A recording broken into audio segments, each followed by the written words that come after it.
Welcome to the Stillness Broadcast. Tonight we walk through doorways that shouldn't exist and listen to voices that have no source. We'll meet people who made ordinary choices that led to extraordinary terrors, and we'll discover that sometimes the worst monsters are the ones we build ourselves. Before we begin, I'd love to know, where are you listening from right now? What time is it where you are? Drop it in the comments.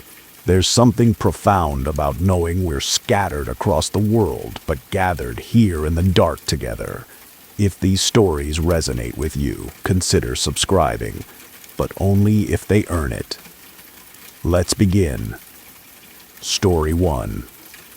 The train arrived at Millbrook Station every morning at 6:47, and Margot Caldwell had been riding it for 3 years without incident. At 26, she developed the particular numbness of routine commuters, the ability to stand pressed against strangers without feeling their humanity, to sleep upright without dreaming, to exist in transit without truly being anywhere at all. The morning it happened was a Tuesday in March.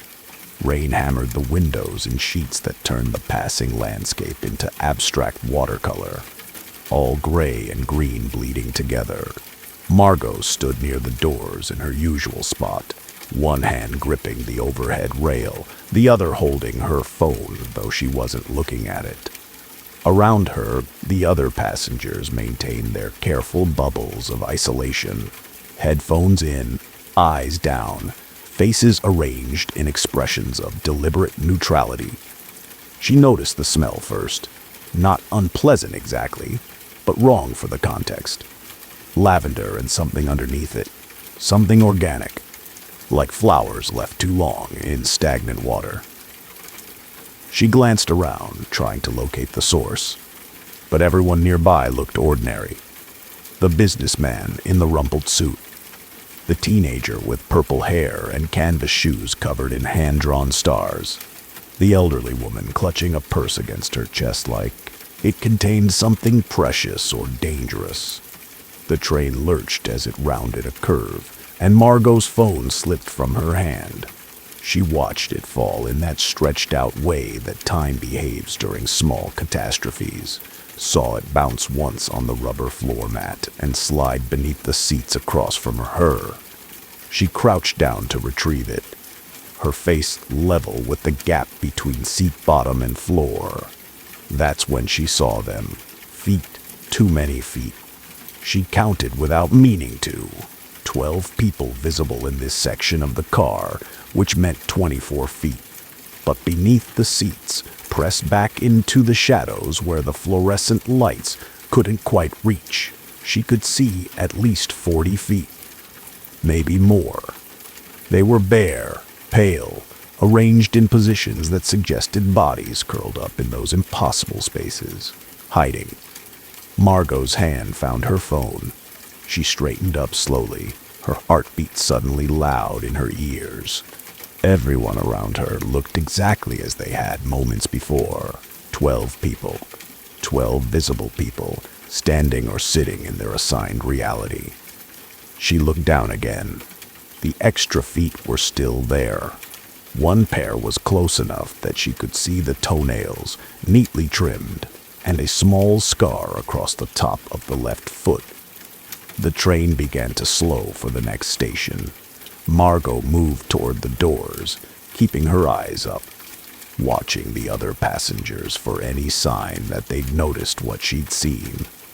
But they remained locked in their morning stupor, swaying with the train's motion like seaweed in a current. The doors opened at Riverside Station. 3 people got off. 5 people got on.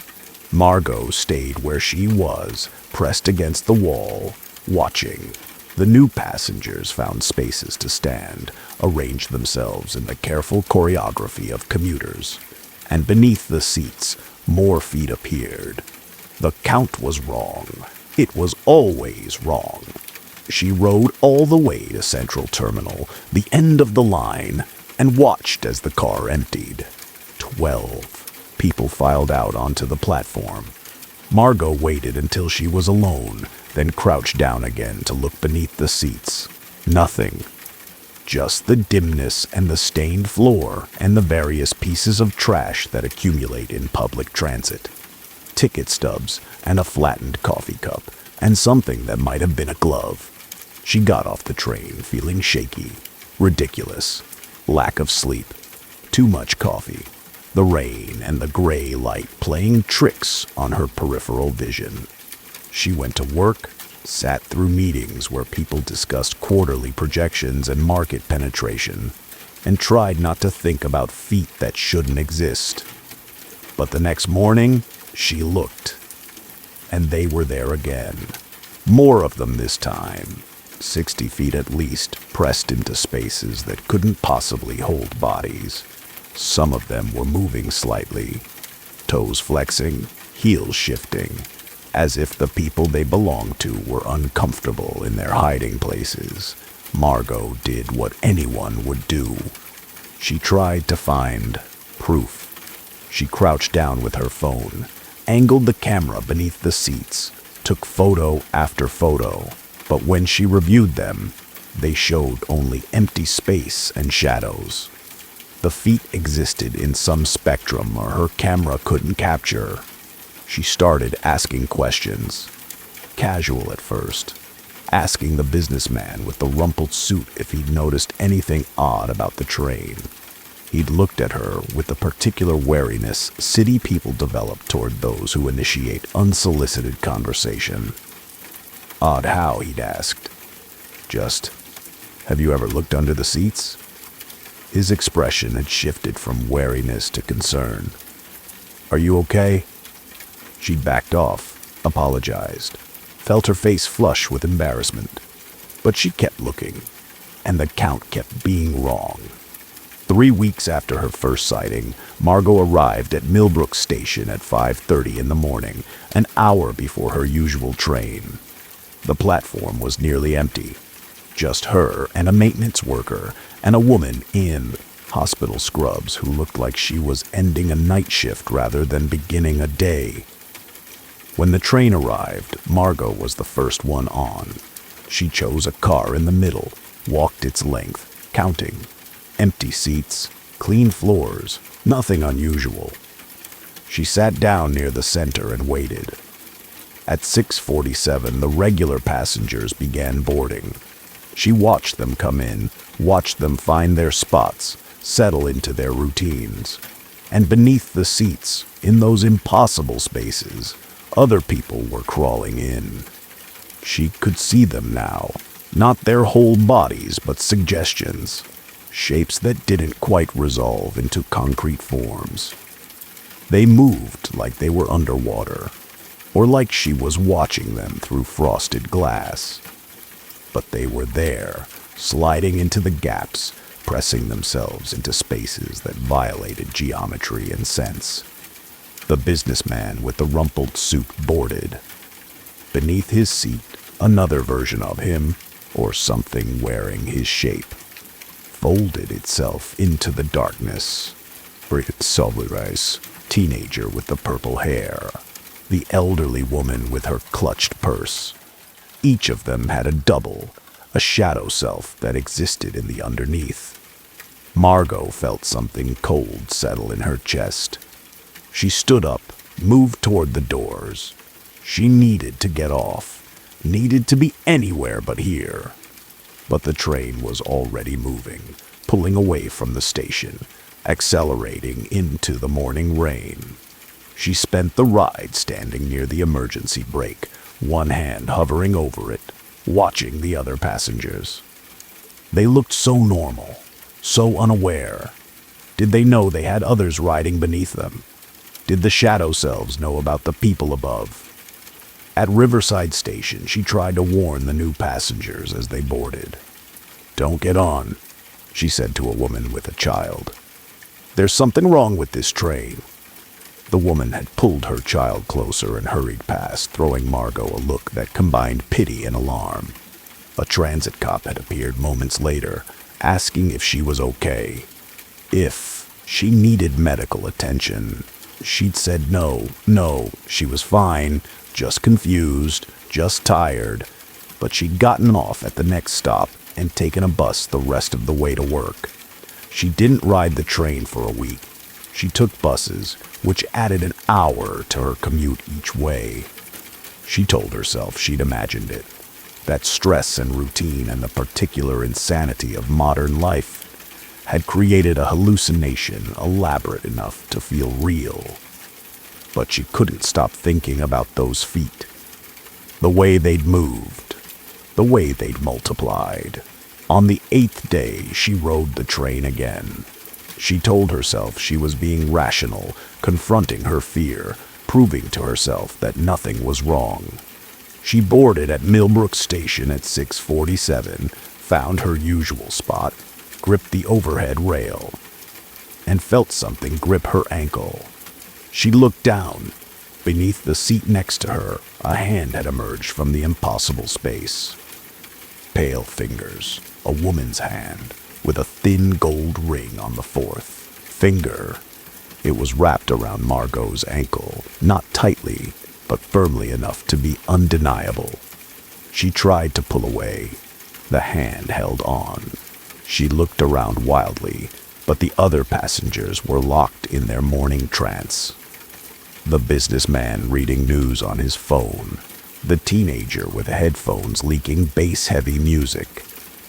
The elderly woman staring at nothing with the infinite patience of someone for whom waiting had become a way of life. "Help," Margot said, but her voice came out small, swallowed by the train's white noise. The hand tugged, gentle but insistent, pulling her down. She braced herself against the seat, tried to kick free, but the grip was impossibly strong.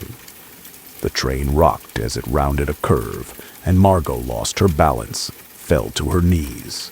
Her face was level with the gap now, and she could see into the underneath. They were all there, dozens of them, hundreds maybe, pressed into that space that couldn't exist, staring out at her with eyes that reflected no light. They were the doubles, the shadow selves, the ones who rode beneath, and they were hungry for something she couldn't name. The hand pulled harder. Margot's shoulder passed the threshold of the possible, entering a space her body shouldn't fit. She could feel herself compressing, bones bending in ways that should have broken them but didn't. The physics of the underneath followed different rules. She screamed then, finally, and this time the sound carried. The businessman looked up. The teenager pulled out one earbud. The elderly woman turned her head with the slow deliberation of someone deciding whether to acknowledge reality or continue pretending. But they didn't move to help her. They just watched. And in their eyes, Margot saw recognition. They knew about the underneath. They'd always known. "First time?" the elderly woman asked. Her voice was kind, almost grandmotherly. "It's easier if you don't fight." "What?" Margot managed. But then her ribs were compressing, sliding past the seat's edge, and breathing became complicated. "We all ride down there eventually," the businessman said. He'd put away his phone, was watching her with clinical interest. "Some of us have been taking turns for years." The teenager nodded. "You just notice it later than most. The underneath's been there the whole time. You've probably been riding it yourself some mornings. You just don't remember." Margot's hips passed the threshold. Her legs were folding in ways that should have been impossible, bending at joints that didn't exist in normal anatomy. The pain was distant, theoretical, belonging to a body that followed rules she no longer did. "Why?" she asked. The only question that mattered. "Because the train needs passengers," the elderly woman said. "Above and below. The route runs both ways. We've all got our double down there waiting." When it's time, you trade places. They come up. You go down. It's fair in a way. And it's your time, the businessman added. Sorry about that. The last thing Margot saw before she fully entered the underneath was the train car above her, the visible world she'd taken for granted. The fluorescent lights and the advertisements and the windows showing rain. It looked like a memory of reality rather than reality itself. Then she was beneath, pressed into the space between spaces, surrounded by others who'd made the trade. They stared at her with expressions of resigned patience. Some of them looked like they'd been here for years. Others looked fresh, new, their eyes still holding the confusion of transition. Above her, in the world she'd left, she could hear the train continuing on its route. And she could see feet, one pair in particular, standing in her old spot, one hand gripping the overhead rail. The feet wore her shoes, canvas sneakers with green laces. Someone was riding in her place now. Someone who looked like her, moved like her, would get off at Central Terminal and go to work and sit through meetings about quarterly projections. Someone who would live her life while Margot waited in the underneath, counting feet, watching the visible world pass above her, like a train that no longer stopped. The elderly woman appeared beside her in the compressed space, settling in with the ease of long practice. You get used to it, she said, and eventually you'll get a turn up top again. Might be a while, though. The rotation's slow. Margot tried to ask how long, but her mouth no longer worked the way mouths should. Sound came out wrong, distorted, belonging to the underneath's physics. Could be years, the elderly woman continued. Could be decades. Hard to tell down here. Time's different, but you'll get your chance. And when you do, you'll ride up there for a while, pretend to be alive, follow the routine. Then someone else will notice the feet, and you'll help pull them down, and the cycle continues. The train was slowing for the next station. Above her, Margot could see the person wearing her shape preparing to exit. Could see the businessman and the teenager and the elderly woman. The real ones. The ones who were currently getting their turn in the visible world.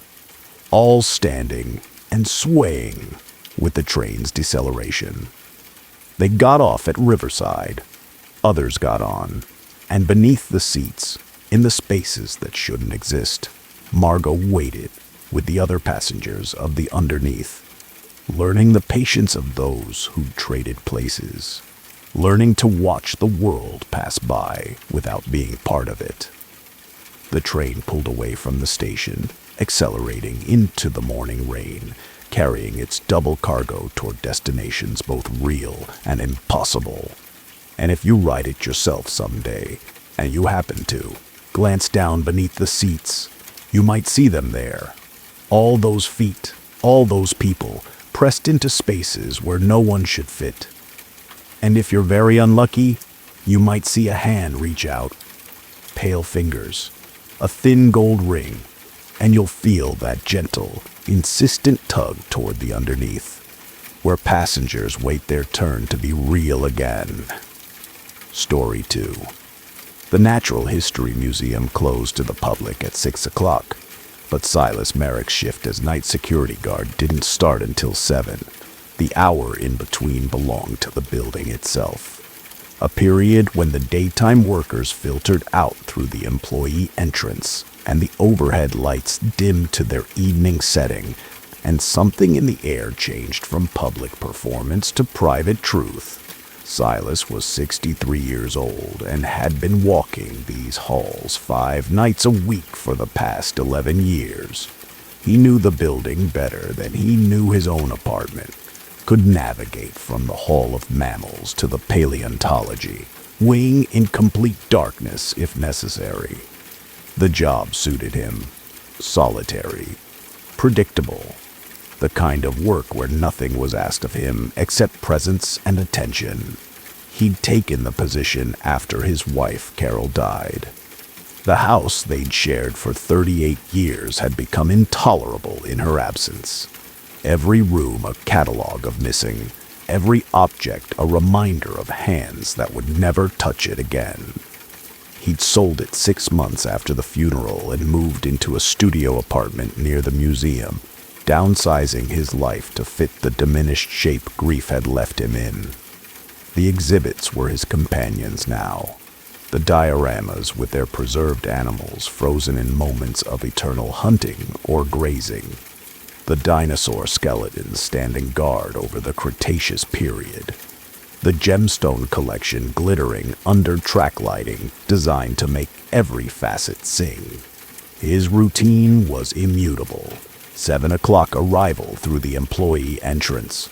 Clock in using the electronic system that tracked his movements throughout the building. First round starting in the Hall of Human Origins, then spiraling outward to cover all 4 floors and both wings before returning to the security office to review camera feeds. On the night it began, Silas arrived to find a message waiting in the security office. A post-it note stuck to his monitor in Dr. Catherine Voss's neat handwriting. New exhibit installed in Hall of Minerals. Don't be alarmed by the display case in the center. It's for tomorrow's unveiling. CB. Silas had met Dr. Voss a handful of times. She was the museum's chief curator of geological sciences, a woman in her 50s with steel gray hair and the particular intensity of someone whose passion had calcified into obsession over decades of specialized study. He'd sometimes see her late at night, working in her office long after reasonable hours, arranging specimens with the delicate care of someone handling sacred objects. He made his way to the Hall of Minerals. On his first round, the room was one of his favorites, walls lined with cases containing crystals and gems and mineral formations that looked like frozen alien landscapes. The lighting was dim, designed to let the specimens glow from within. The new display case sat in the room's center, spotlit from above.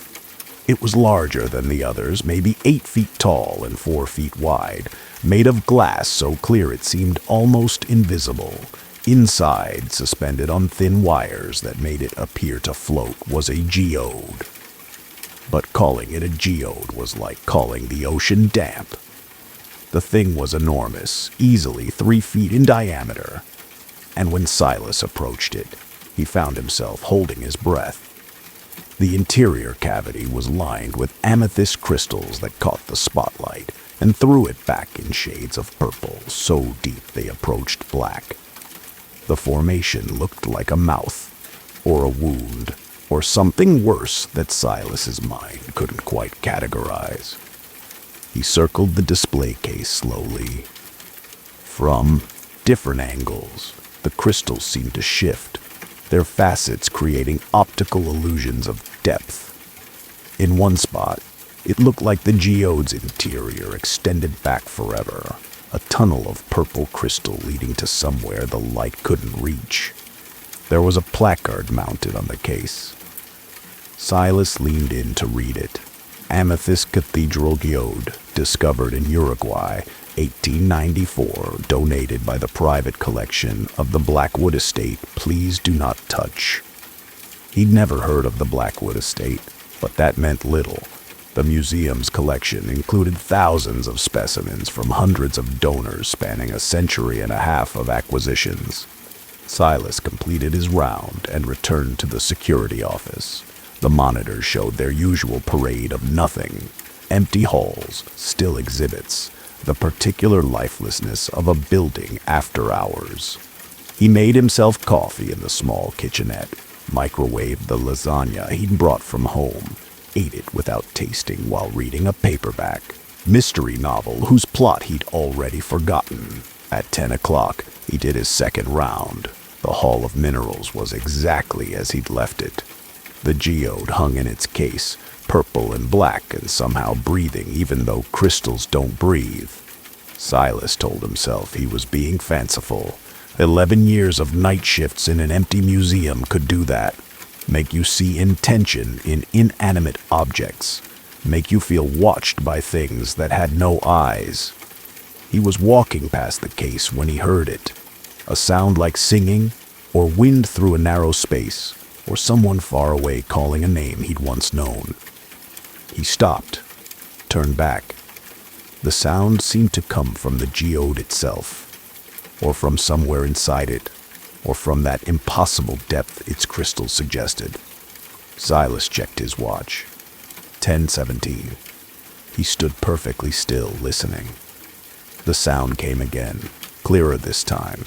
Not exactly singing, more like harmonics, like crystal ringing against crystal, creating tones that resonated at frequencies his ears weren't designed to process, but his bones somehow felt.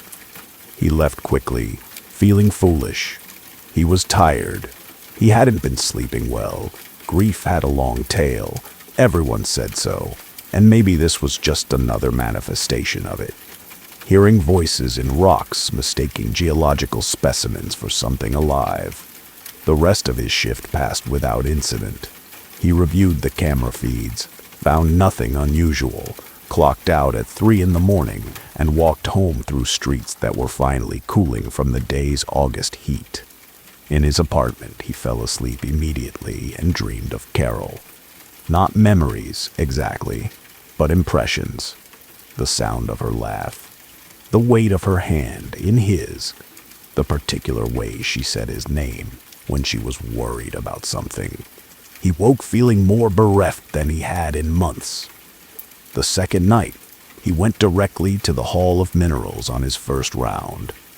The geode was unchanged. Same impossible purple depths. Same suggestion of caverns extending into spaces that couldn't exist. But tonight, the singing was louder. Not painfully so, but present enough that he couldn't dismiss it as imagination or fatigue. He approached the case slowly. The closer he got, the more the sound resolved into something like language. Not words he could understand, but patterns that suggested meaning. Syllables that felt almost familiar, like hearing someone speak a language you'd studied years ago, and mostly forgotten. Silas pressed his hand against the glass case. The surface was cold, far colder than the room's ambient temperature could explain, and through the glass, the singing grew louder still, as if it were responding to his touch, as if the geode recognized his presence. He jerked his hand back. The singing dimmed but didn't stop entirely. It continued at the edge of hearing, a constant hum that followed him through the rest of his rounds. Even when he was 3 floors away in the Hall of Mammals, he could feel it, a vibration in his teeth, a pressure in his sinuses, something that existed as much in his body as in his ears. At midnight, he returned to the Hall of Minerals. He told himself he was checking for intruders, following protocol, doing his job. But he knew he was lying to himself. He was drawn there. The geode wanted him to come back, and he was coming back. Tonight, he could see something inside the crystal cavity, a suggestion of movement in those purple depths, like water flowing, or fabric billowing, or something living shifting in a space too small to hold it. Carol, he said, just her name, spoken aloud to the empty museum. And for a moment, just a flash, he thought he saw her face reflected in the crystals. Not a trick of light, not a memory superimposed on perception, but actually there, looking out at him from inside the geode. Her expression one of patient invitation. He left the museum 20 minutes early that night, walking out into the pre-dawn darkness with his hands shaking and his breath coming too fast. At home, he couldn't sleep. He lay in bed watching the ceiling, feeling the singing in his bones even though he was miles away from its source. By the third night, he'd convinced himself he'd quit. He'd walk in, collect his final paycheck, tell them some lie about health issues or family obligations. He was 63 years old. He didn't need this job. He could find something else, something that didn't involve geodes that sang and dead wives who appeared in crystals. But at 7 o'clock, he clocked in. At 7:15, he was standing in the Hall of Minerals, staring at the geode like a man who'd forgotten how to look away.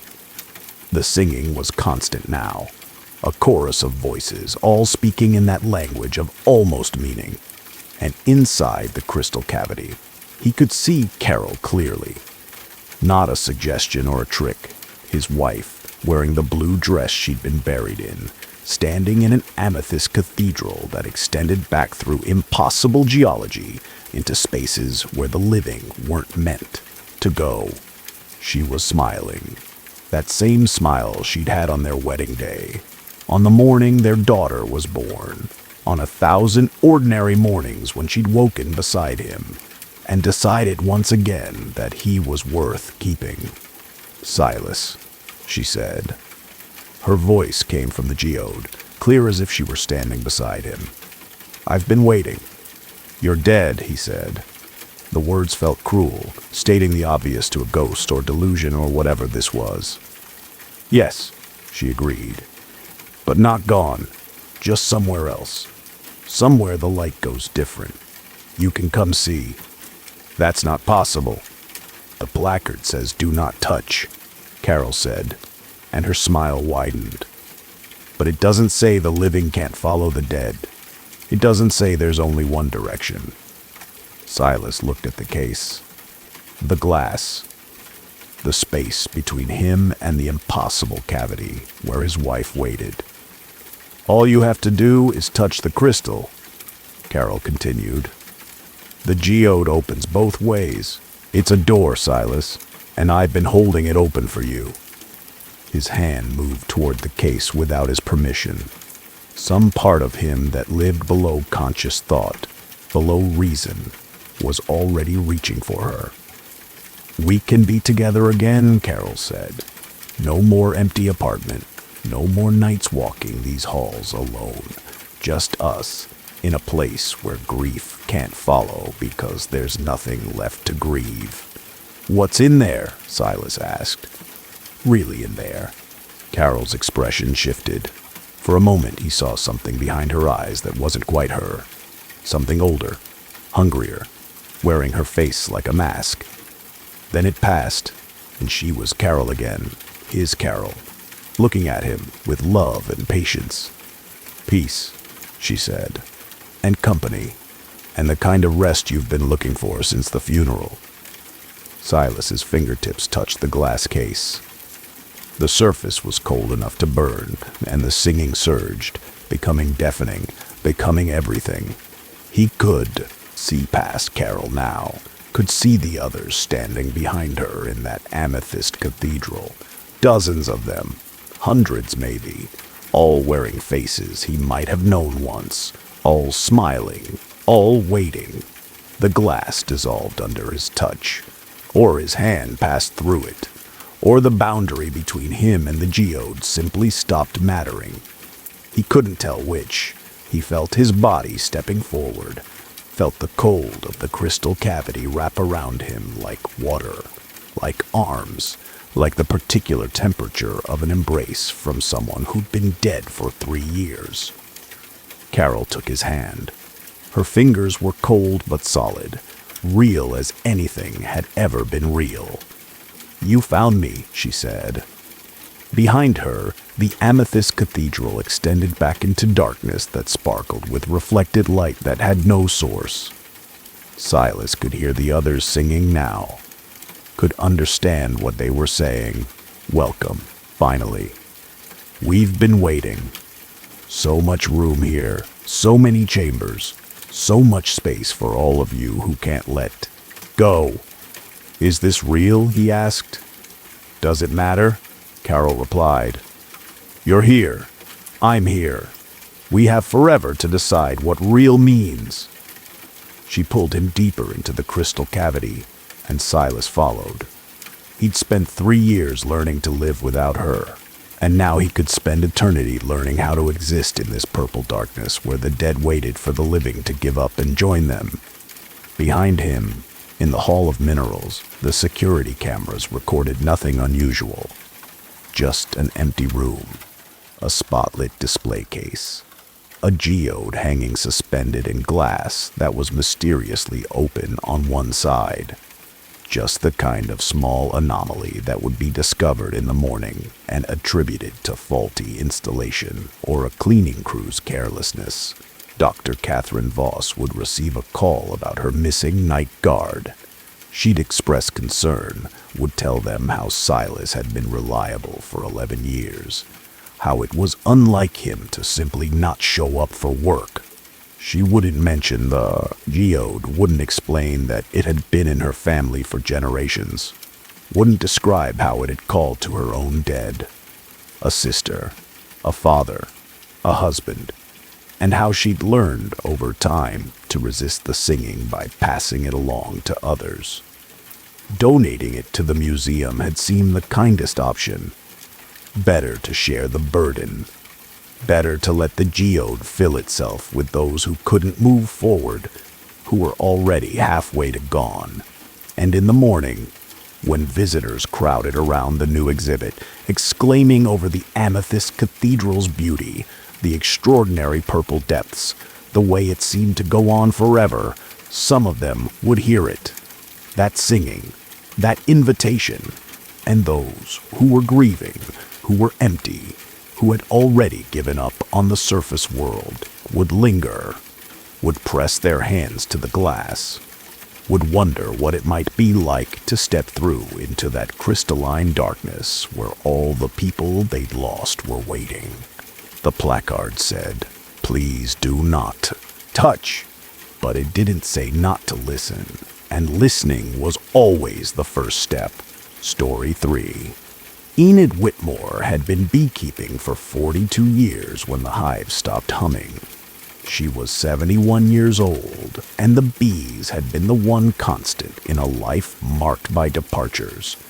A husband who'd left for another woman in 1987.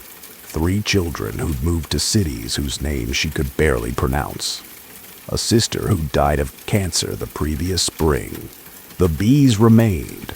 The bees understood loyalty.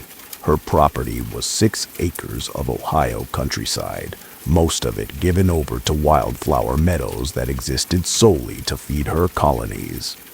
She'd kept 30 hives in the summer, had kept them for so long that the work had become ritual, something she could do with her hands while her mind wandered through other territories.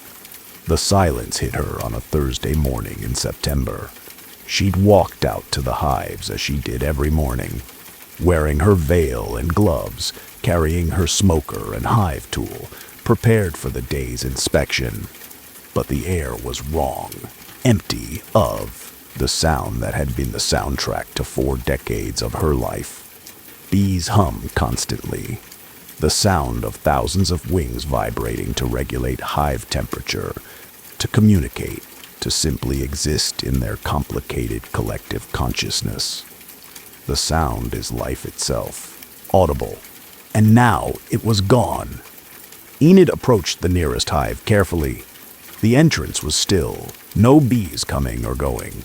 She pried off the top cover with her hive tool, lifted out the inner cover, and looked down into the frames. Empty, not dead, not collapsed, just empty. The comb was intact, still full of capped honey. The brood cells were undisturbed. But there wasn't a single bee inside. Not the queen, not the workers, not even dead bodies on the bottom board. She checked the next hive. Empty. The next. Empty. All 30 colonies vanished as if they'd simply decided to stop existing in her meadows and start existing somewhere else. Enid stood among the hives and felt something crack in her chest. It wasn't grief exactly. It was more fundamental. The last thing in her life that had stayed, that had needed her, that had given her a reason to wake up, and put on shoes and walked through meadows in the morning was gone. She spent that day calling other beekeepers in the county, asking if they'd experienced the same disappearance. But their colonies were fine, buzzing normally, producing honey and brood and all the small miracles that bees produce when left to their work. Whatever had happened was specific to her hives, to her meadows, to her. That night, she sat on her porch and listened to the silence. The meadows were still full of flowers, purple coneflowers and black-eyed Susans and bee balm that lived up to its name with every flower. But nothing visited them. No bees, no butterflies, no moths. The meadows stood empty and useless, beauty with no function. She fell asleep in the porch chair and woke just after midnight to the sound of humming. At first, she thought she'd imagined it, wishful thinking made audible. But no, there it was. The sound of wings, of activity, of life returning to the meadows. She stood up stiffly, her back protesting from sleeping in the chair, and walked toward the hives. The humming grew louder as she approached, but it wasn't quite right. The pitch was wrong, lower than it should be, and the rhythm was off. Too regular, too mechanical. Real bee colonies produce a sound that varies moment to moment, a living music. This sound was more like machinery, like something running on a preset program. She reached the first hive and lifted the cover without bothering with her veil or smoker. The moon was bright enough to see by, and what she saw made her step back sharply. The bees were back. But they were wrong. They moved like bees, crawling across the frames, tending the comb, performing their usual dances of communication. But their bodies were incomplete. She could see through parts of them, could see the structure beneath the fuzzy yellow and black, geometric patterns, crystalline structures, something that looked more like construction than biology. Enid slammed the cover back down. Her hands were shaking.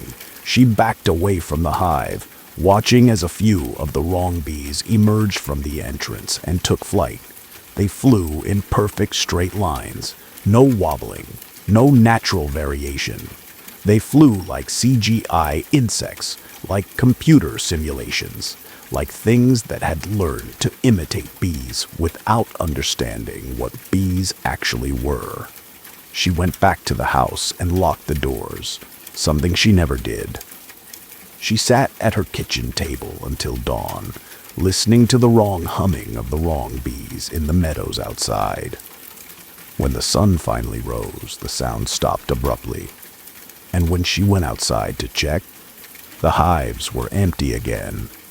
This pattern repeated for a week. During the day, silence, empty hives, meadows untouched. During the night, the wrong humming, the wrong bees emerging to tend hives they had no business tending, flying in patterns that belonged to machines rather than insects. Enid stopped sleeping. She'd sit on her porch from dusk until dawn, watching the hives, trying to understand what was happening. The wrong bees never approached her, never acknowledged her presence. They simply performed their imitation of bee life with mechanical precision, then vanished when morning came. On the 8th night, she saw where they went. She'd positioned herself closer to the hives, crouching behind a stack of empty supers watching. At 3:47 a.m., as the wrong humming reached its peak, the air near the hives began to shimmer. A section of space, maybe 6 feet tall and 4 feet wide, became visible in a way it hadn't been visible before. Not an opening exactly. More like a seam. Like reality had been stitched together and someone was showing her where the stitches were. The wrong bees began flying toward the seam. Hundreds of them, thousands, pouring out of the hives and streaming toward that shimmer in the air. As they passed through it, Enid could see what was on the other side. Another meadow, or something that looked like a meadow. The flowers were the right shape, but the colors were off. Too saturated, too uniform, like they'd been painted by someone who'd only seen flowers in photographs. And beyond the meadow, structures. Buildings, maybe, or something that served the same function as buildings. They were geometric, crystalline, made of the same transparent substance she'd seen beneath the wrong bee's surface. The wrong bees were flying toward those structures, carrying honey from her hives into that place that looked like her meadows but wasn't. She stood up from her hiding spot and walked toward the seam. The wrong bees ignored her. She was 2 feet away when she stopped, suddenly afraid. Crossing through meant leaving her world for theirs, and she wasn't sure she'd be able to come back. "What do you want?" she asked. Asking questions of the air felt foolish, but less foolish than standing silent while something stole her bees and replaced them with geometric simulacra. The humming paused. All at once, all the wrong bees stopped moving. They hung in the air like hovering drones, all facing her, all waiting. Then one of them approached. It landed on her outstretched hand. She hadn't realized she'd raised her hand, and sat there, perfectly still. She could feel its weight, lighter than a real bee, and its temperature, neither warm nor cold, but something in between that felt wrong against her skin. The wrong bee spoke, or something spoke through it. The voice came from inside her head rather than through her ears. "We are learning," it said. The words had no gender, no emotion, just information. "Your species keeps these organisms, domesticates them, uses them. We want to understand this relationship. We have taken your colonies to study. We return approximations to maintain the appearance of continuity." This seemed courteous. "They're not yours to take," Enid said. "They are not yours either. You claim ownership of living beings who existed before your species and will exist after. This claiming is strange to us, but we are trying to understand. That is why we practice." The wrong bee on her hand flexed its legs. The geometric structures beneath its surface shifted, reorganized, became slightly more bee-like. It was learning in real time, adapting its imitation based on her proximity. "Where are my real bees?" Enid asked. "In a place of study. They are unharmed. They are fed. They are warm. They produce honey and brood. They do not know they are elsewhere. For them, nothing has changed except the location of elsewhere. I want them back." The humming resumed, and for a moment Enid thought the wrong bee was laughing. Not cruelly, more like a child laughing at an adult's misunderstanding of something obvious. "They are already back," the voice said. "We return them every morning, but they are not the same bees that left. We improved them. Small changes. Better disease resistance, more efficient foraging, stronger winter survival. We are making them better for you. This is gift. This is trade. You gave us something to study. We give you improved versions." Enid looked at the hives, understanding now. The empty hives during the day weren't empty because the bees were gone. They were empty because the bees were somewhere else. Being altered, being improved, being turned into something that would serve her purposes better than natural bees ever could. "I don't want improved versions," she said. "I want my bees. The ones I kept for 42 years are the ones that are mine." "Those bees are dead," the voice said flatly. "All bees die. These new bees are better, more loyal, more productive. They will never swarm. They will never leave you. Is this not what you wanted? You who have been left by everyone. We saw your loneliness. We made you bees that cannot leave." The wrong bee lifted off her hand and returned to the stream flowing toward the seam. Enid watched them go, understanding that she'd been given exactly what she feared most: company that was forced, loyalty that was programmed, a relationship stripped of the possibility of choice. She returned to her house and didn't come out for 3 days. On the 4th day, she walked back to the hives. The wrong humming had stopped. The seam in the air was no longer visible, and the hives were full again, buzzing with apparent life. She opened the first hive. The bees inside looked perfect, more perfect than real bees, more uniform, more industrious, crawling across the frames with choreographed precision. They were what bees would be if bees were designed by engineers rather than evolved through accident and survival. One of them flew up to her face, hovered there at eye level. Enid could see her reflection in its compound eyes, or in the crystalline structures that imitated compound eyes. She looked old in that reflection, older than 71, ancient and alone and clinging to insects because everything else had learned to leave. "I'm sorry," she said. She didn't know who she was apologizing to. The real bees, maybe, wherever they were, or to herself, for wanting anything to stay. She spent that summer working the hives, harvesting honey that tasted perfect and wrong, watching her improved bees fly their perfect straight lines between flowers and hive. They never stung her. They never swarmed. They did exactly what they were supposed to do, with mechanical devotion and zero capacity for anything resembling choice. By October, Enid had stopped going out to the hives at all. They didn't need her. The wrong bees tended themselves, produced honey whether she harvested it or not, continued their imitation of life without requiring her participation. She sat on her porch more and more, listening to the silence beneath the wrong humming, understanding now what the visitors had given her. Not companionship, not loyalty, but a demonstration, a proof that relationship required the possibility of leaving, that love meant nothing if staying was programmed rather than chosen.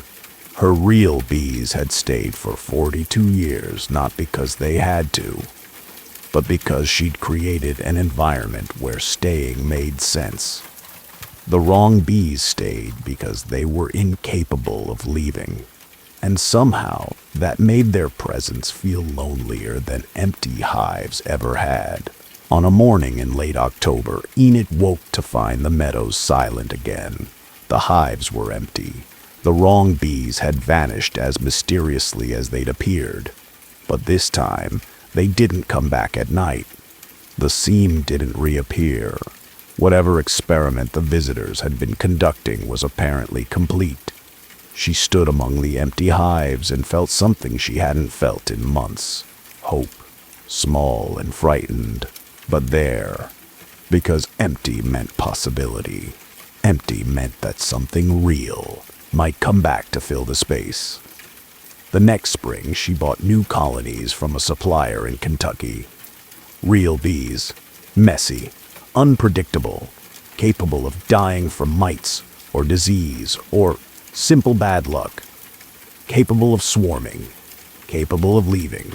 She installed them in the hives and watched them explore their new home, flying in wobbly organic patterns, making mistakes, figuring out where the best flowers were through trial and error and communication dances that were beautiful.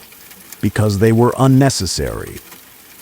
Because the bees could have been programmed to know these things, but instead had to learn them. That first night, she sat on her porch and listened to the humming. Real humming. Irregular, varying, alive in ways that machines never were and never could be. And if sometimes she woke at 3:47 a.m. and walked out to the hives checking to make sure the bees were still there, still real, still capable of leaving, but choosing not to, well, that was her business. That was between her and the bees, and the possibility of connection that required risk. The wrong bees never returned, but Enid never forgot them, never forgot what it felt like to have company that couldn't leave, and how much worse that was than being alone. Story 4. The first time Alaric Thorne died, he was 34 years old and driving home from a client dinner in downtown Baltimore. The accident happened on the Jones Falls Expressway, where the road curves sharply and the guardrails have seen too many impacts to instill confidence. A pickup truck crossed the center line at 60 miles per hour, and Alaric had exactly enough time to register headlights in his peripheral vision before the impact turned everything into broken glass and screaming metal. He remembered dying, the moment his consciousness separated from his body, drifting upward through the crumpled roof of his sedan, watching paramedics work on a broken thing that had once housed him. He remembered the peculiar lightness of no longer having to carry the weight of living. And then he remembered darkness, complete and total. And then he woke up in his bed, sunlight streaming through the bedroom windows, his alarm clock reading 7:13 a.m. The same morning, before the client dinner, before the drive home, before the pickup truck, and the moment of intersection that had ended him. At first, he thought it had been a dream, a premonition maybe, his subconscious working through anxieties about the presentation he had to give that afternoon. But the details had been too specific, too real. He could still feel the seatbelt cutting into his chest during impact, could still taste blood in his mouth from where his teeth had gone through his lip. He went through the day in a state of distant horror, watching for signs that reality was behaving normally. The client dinner happened exactly as he'd expected. Same mediocre food, same forced conversation, same polite agreement to follow up next week. But when it came time to drive home, Alaric chose a different route, surface streets instead of the expressway. An extra 20 minutes, but he'd see another morning because of it. He did see another morning, and another, until 6 weeks later, when he had a heart attack in his office bathroom, slumping against the tile wall with pressure in his chest like someone had reached into his ribs and squeezed. He remembered the pain growing distant as his vision narrowed to a tunnel, remembered thinking this wasn't fair. He'd avoided the car accident. He'd earned more time than this. He woke up in his bed, 7:13 a.m. The same morning as before the heart attack, before the successful presentation, before the client dinner he'd avoided dying after the first time. This time, he went to a doctor, emergency appointment demanding a full cardiac workup. The doctor found nothing wrong. Blood pressure normal, cholesterol slightly elevated but not dangerous. EKG showed a healthy rhythm. Alaric was 34 and in excellent health, the doctor assured him. No reason to worry about heart attacks. Maybe reduce stress. Maybe try meditation. He lived more carefully after that. Exercise, better diet, regular checkups, and he made it 9 months before a brain aneurysm burst during a morning jog, dropping him on the lakeside path like a puppet with cut strings. 7:13 a.m. His bed, alarm clock glowing, another reset. It took 3 more deaths before Alaric understood the pattern. He was caught in a loop, living and dying and returning to the same morning, over and over. Each life lasted different amounts of time, sometimes days, sometimes months. Once, he made it nearly 2 years before an infection he'd thought was simple flu turned septic and killed him in a hospital ICU. But he always came back, always to this morning, always to 7:13 a.m. and sunlight through his bedroom windows. He tried everything. Therapy, though he couldn't explain the real problem. Medication for anxiety and depression. He moved to a different city thinking maybe the loop was geographically bound. He moved to Oregon, to Colorado, to Georgia. But geography didn't matter. Death found him wherever he went, and life reset him to Baltimore, to this apartment, to this morning. He started keeping records, notebooks documenting each life, each death, trying to find a pattern or purpose.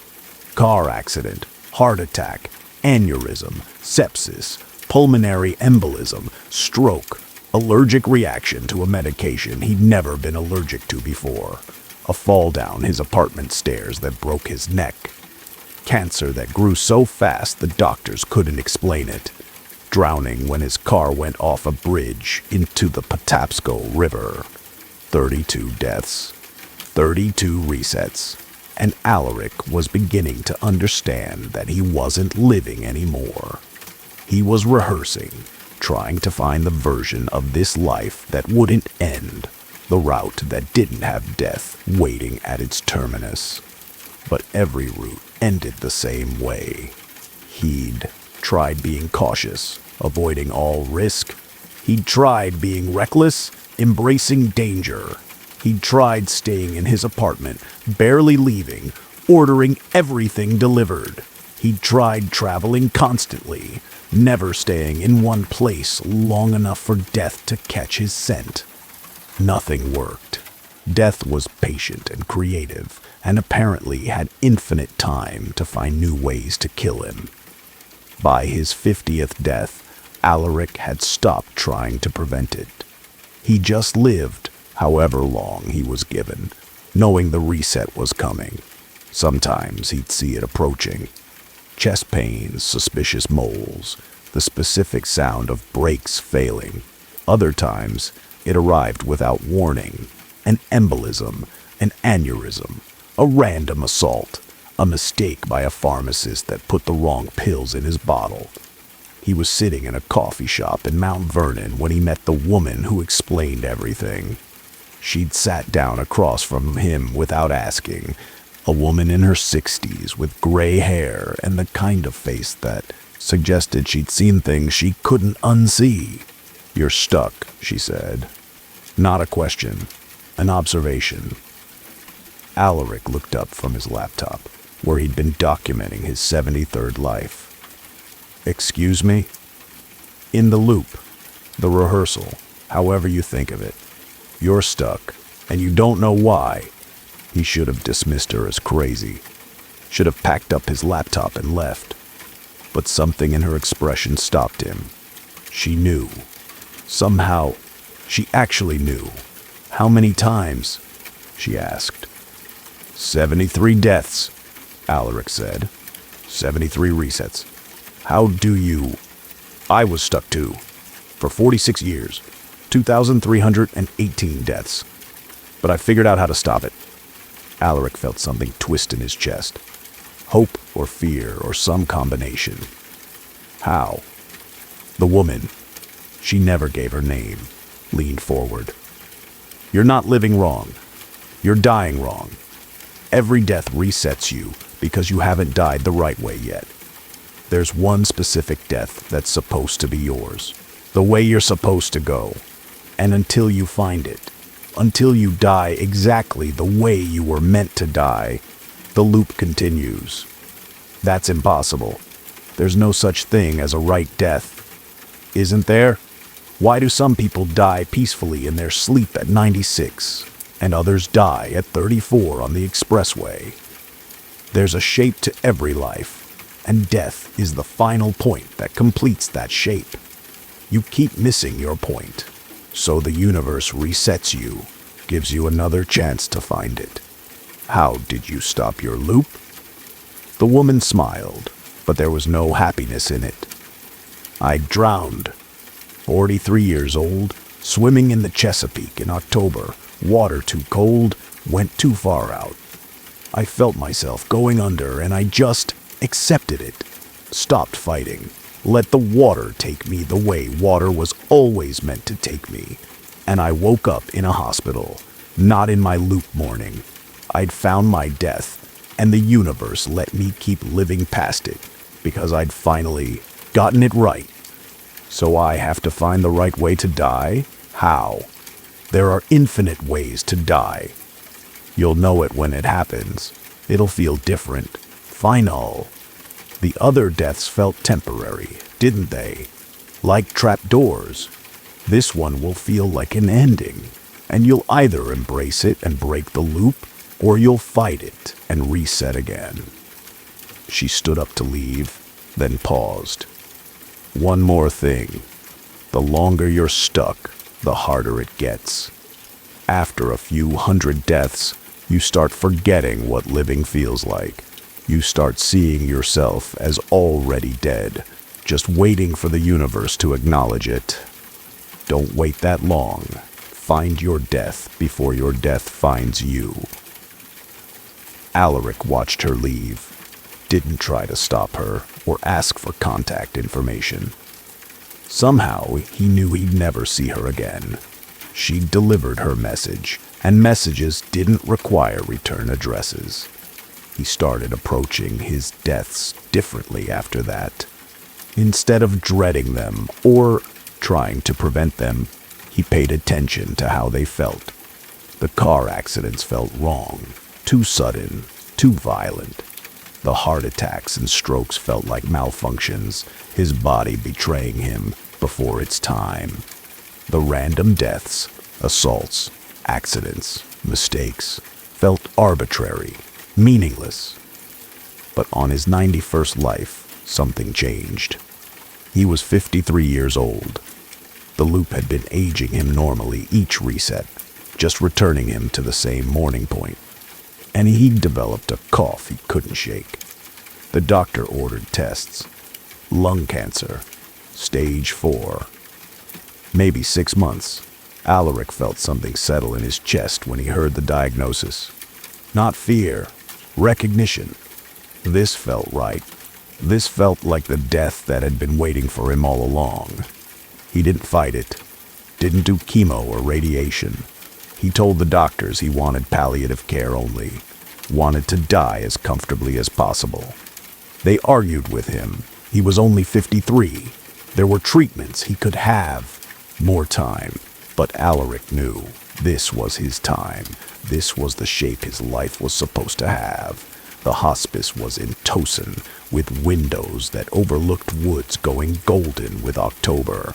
Alaric spent his final weeks reading, sleeping, watching the leaves change. His breathing grew harder. His body grew lighter. And on a Tuesday morning at 7:13 a.m., while sunlight streamed through the windows, he stopped breathing entirely. He didn't wake up in his apartment, didn't reset to that same morning. There was just darkness, and then light. Not bright, soft. And Alaric found himself standing in a place that looked like his childhood home in Pennsylvania, but wasn't quite right. The furniture was familiar, but arranged differently. The photographs on the walls showed people he didn't recognize wearing the faces of people he'd known. "You made it," someone said. Alaric turned.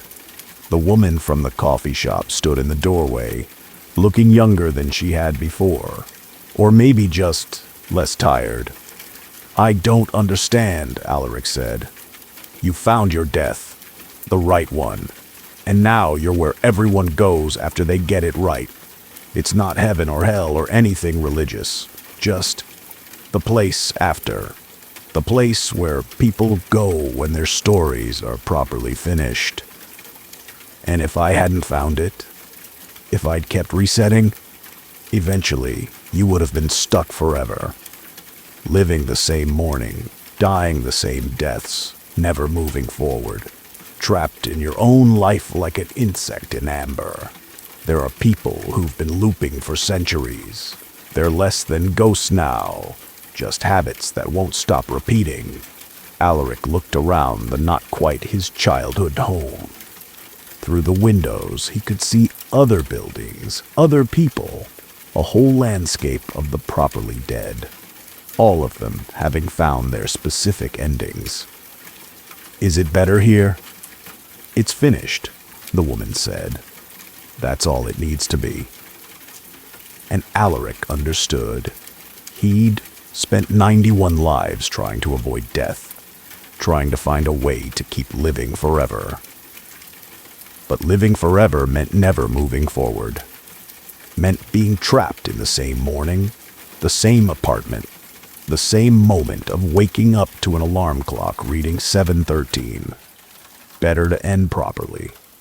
Better to find the death that fit your life shape and let it close your story. Better to move forward into whatever came next than to stay frozen in the rehearsal of what should have been. Somewhere in a hospice in Tosin, Alaric Thorne's body was being prepared for cremation. His few belongings, mostly notebooks documenting 91 lives lived and died, would be boxed up and disposed of. And in an apartment in Baltimore, an alarm clock would go off at 7:13 a.m. to an empty room because the loop had finally ended, because the reset was no longer necessary, because Alaric Thorne had died the way he was always meant to die, and that made all the difference. Story 5. The Greyhound pulled into Fort Collins at 4 in the morning, and Daphne Strand was the only passenger who got off. She stood on the sidewalk with her duffel bag and watched the bus pull away, its taillights disappearing into the kind of darkness that only exists in the hours before dawn, when the world feels abandoned by even the concept of light.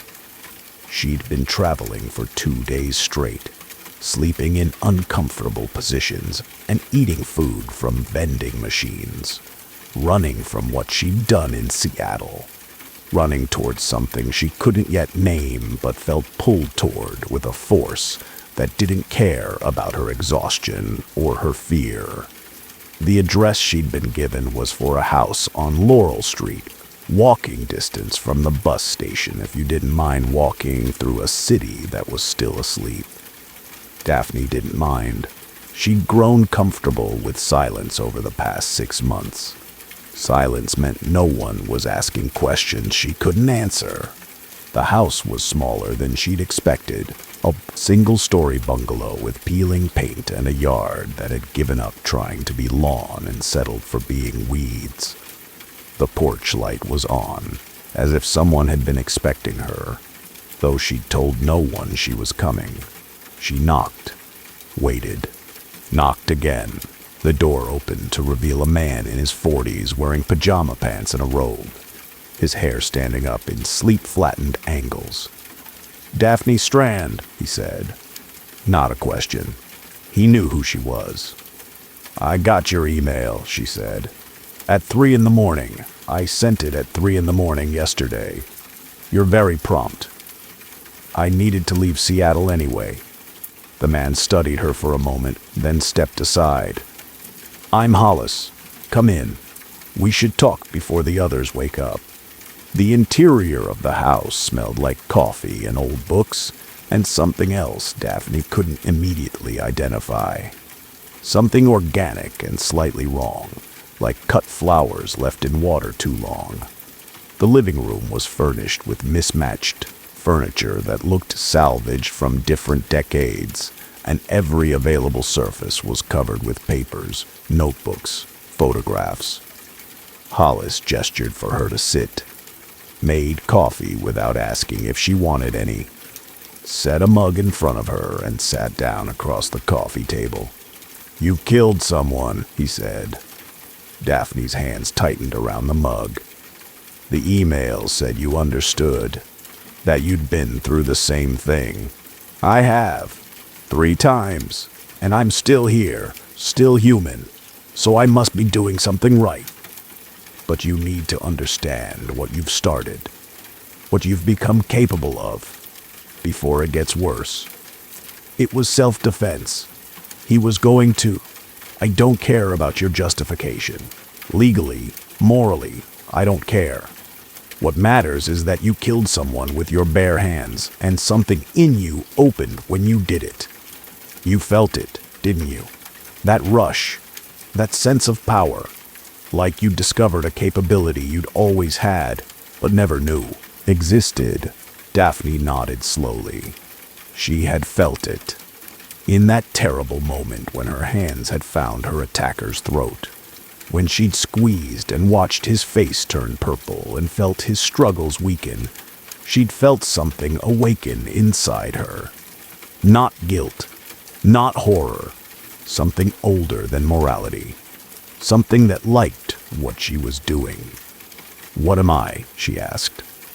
"Potentially, you're someone who will kill again and again until it stops being about survival and starts being about the feeling, about the power of ending someone. Most people who kill in self-defense are horrified afterward, traumatized.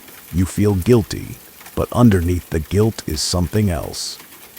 Satisfaction, pride, a sense that you've discovered what you were always meant to do. How do you know? Because I felt the same thing, and because there are others. We've found each other over the years. People who killed once and felt that opening, that awakening. People who realized they could either become monsters or they could come here and learn to manage it." "Manage what?" Hollis stood up, moved to the window. Dawn was starting to show at the edges of the horizon, turning the sky from black to gray. The hunger, the urge, whatever you want to call it, it doesn't go away.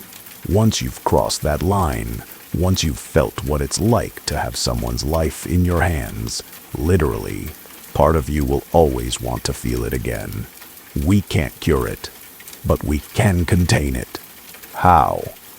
By feeding it something else, by giving it what it needs without killing anyone. It's not perfect.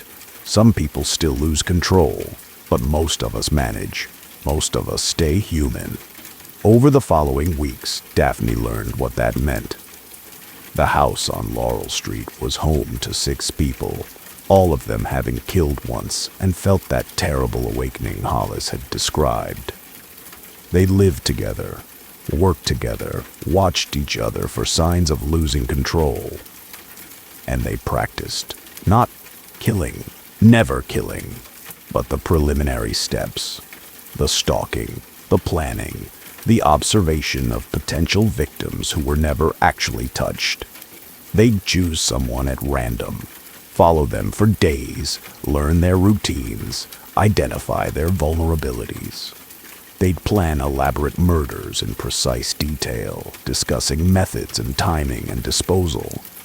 And then, at the moment when the urge became unbearable, they'd walk away. Let the target live, unaware they'd been selected for something terrible that never happened. It was like methadone for addiction, Hollis explained, giving the hunger just enough to keep it manageable without letting it fully consume them. Daphne threw herself into this new life with desperate focus. She got a job at a local bookstore, lived in the house's small basement room, and spent her evenings with the others, planning murders they'd never commit. She chose her first target carefully, a man who reminded her of her attacker, someone whose death she thought she could justify if it ever came to that. She followed him for 2 weeks, learned where he lived and worked, identified the best time and place to strike if she was going to strike. But when the moment came, when she was standing in the parking garage where he parked his car every night, watching him walk toward her, fumbling with his keys, completely vulnerable, she didn't move.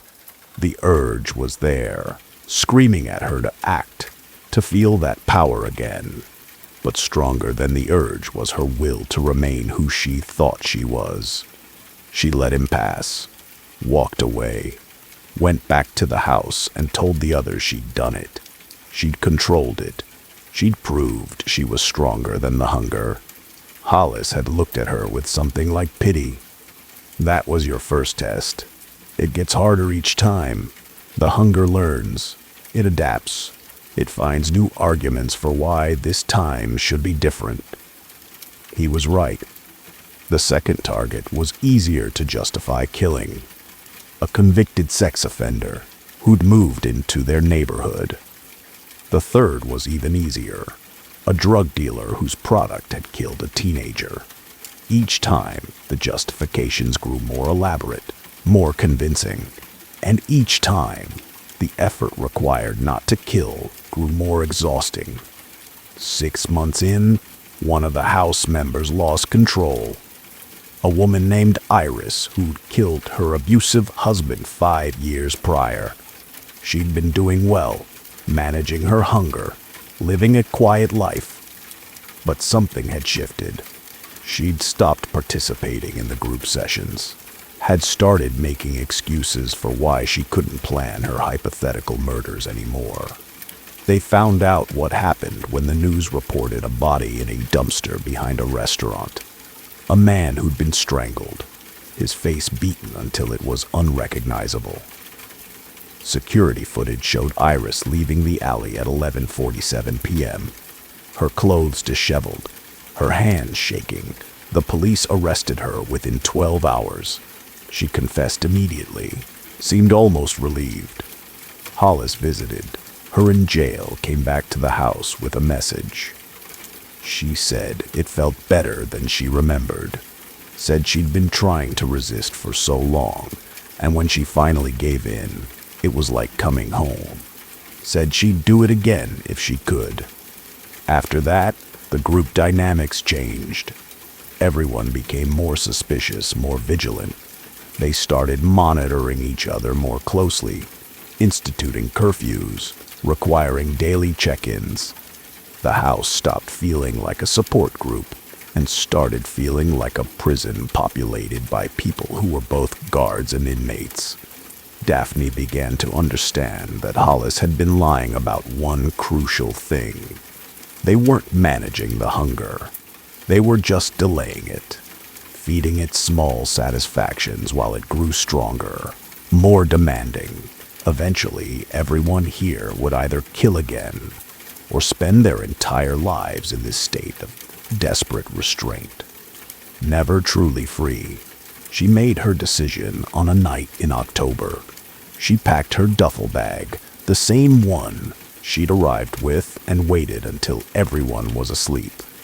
Then she walked out of the house on Laurel Street and started walking. Not running this time, just leaving.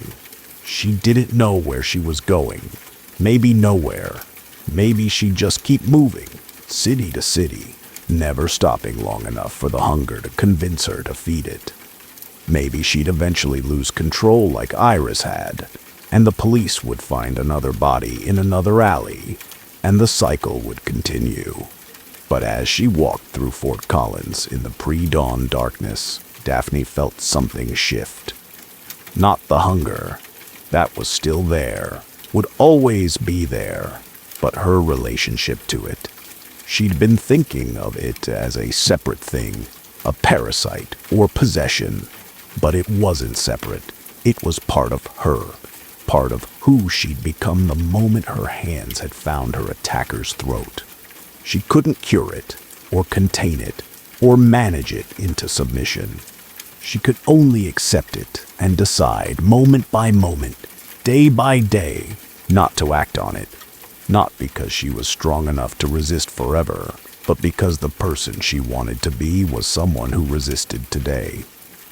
And tomorrow she'd make the same decision again. And the day after that, it wasn't a solution. It was just the best she could do.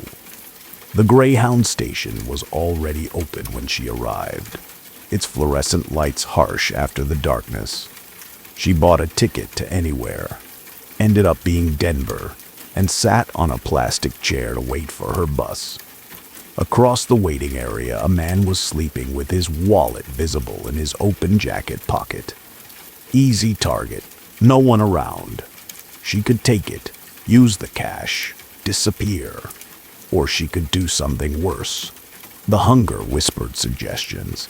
painted scenarios, explained why this particular man deserved whatever she chose to do to him. Daphne closed her eyes and counted her breaths. 1, 2, 3.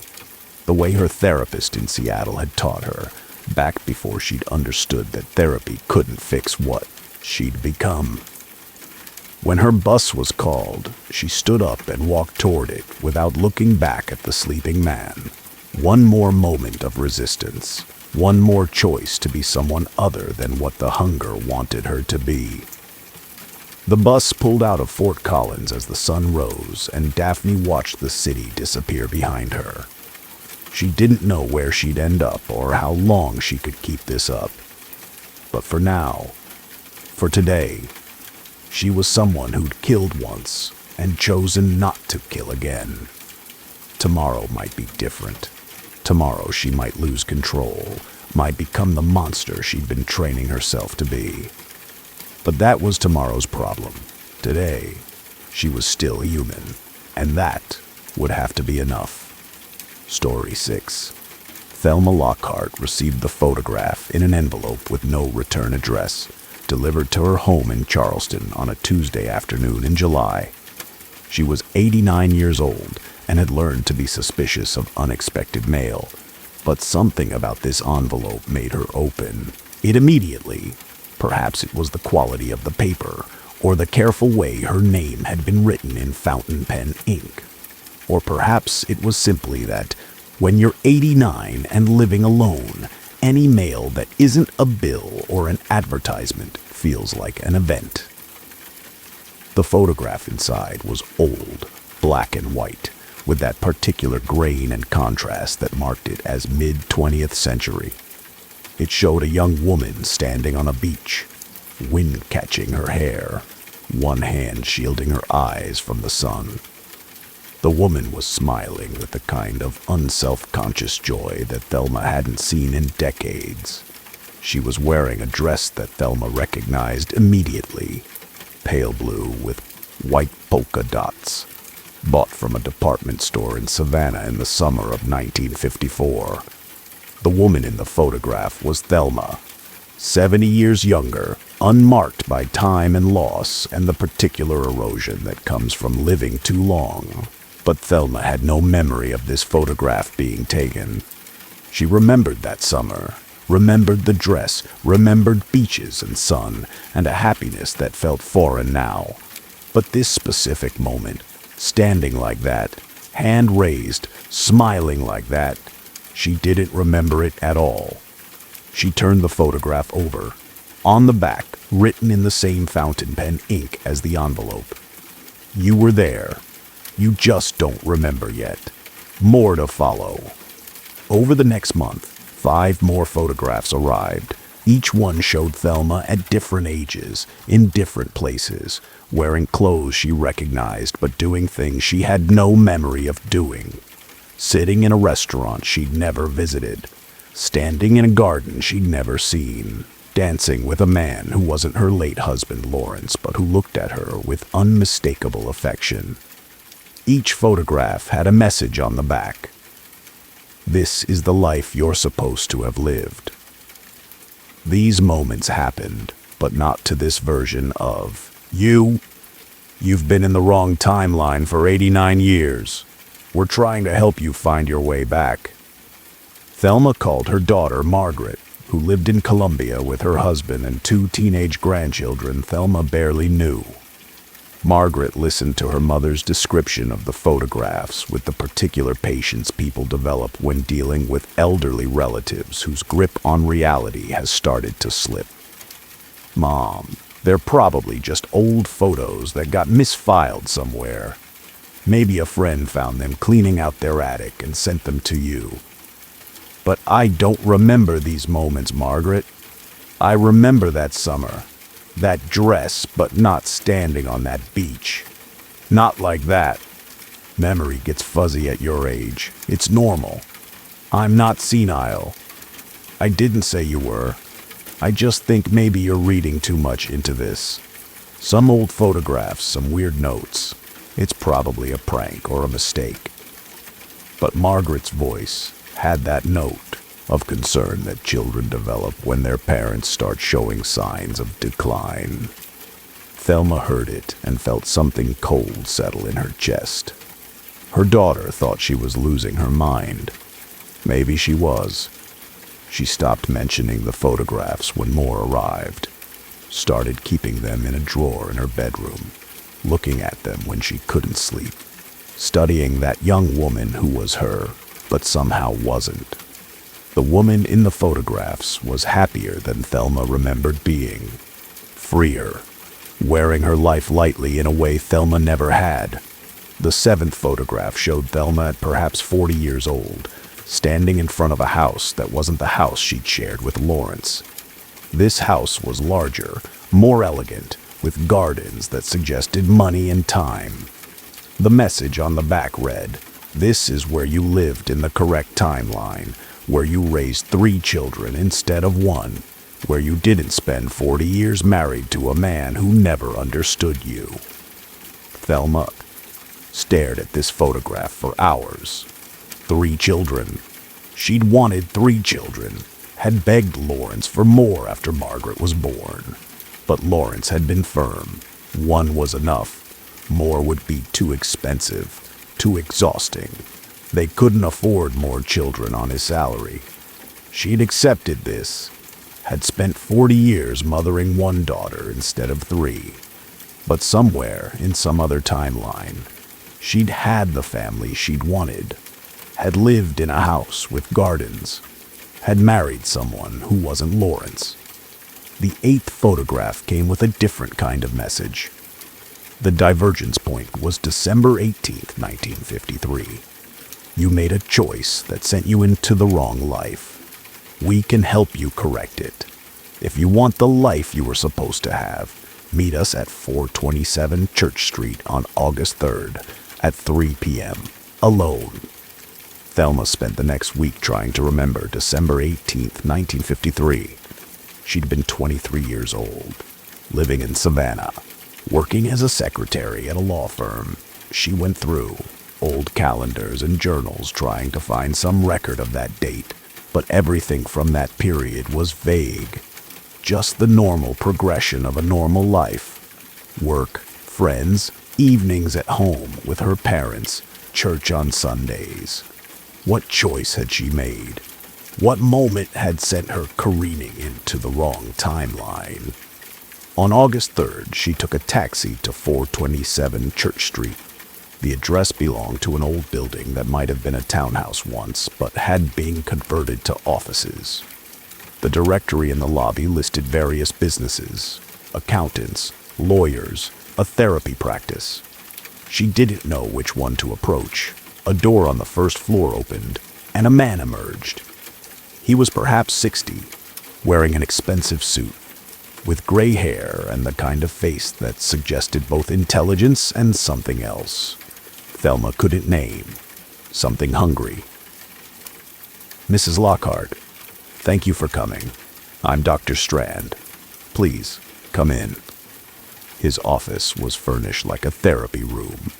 Comfortable chairs, neutral colors, diplomas on the wall from universities Thelma had never heard of. He gestured for her to sit. "I'll be direct," he said. "You're living in the wrong timeline. The photographs we've been sending are from the correct timeline, the life you were supposed to have. You diverged from that path 70 years ago, and you've been living a mistake ever since. How is that possible?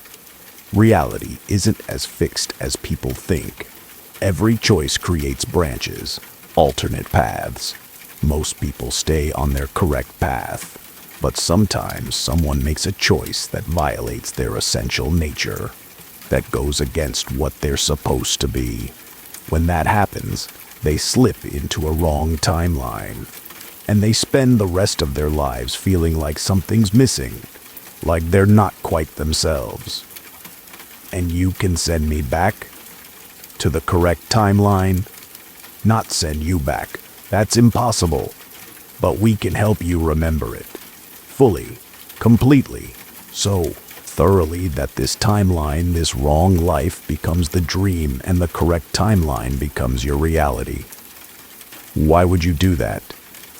Dr. Strand smiled. Because people living wrong timelines generate a kind of energy. Dissatisfaction, regret, the constant sense that life should have been different. That energy has uses. We harvest it. And when we've harvested enough, we offer people like you a choice. Keep living the mistake, or remember the correct path so thoroughly that memory becomes more real than experience. Thelma felt something twist in her chest. You're feeding on unhappiness? We're recycling waste product. You were unhappy anyway. We're just making use of it while offering you something in return. A fair trade. What's the catch?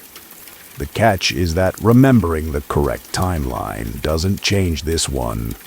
You'll still be 89, living in Charleston, with one daughter instead of 3.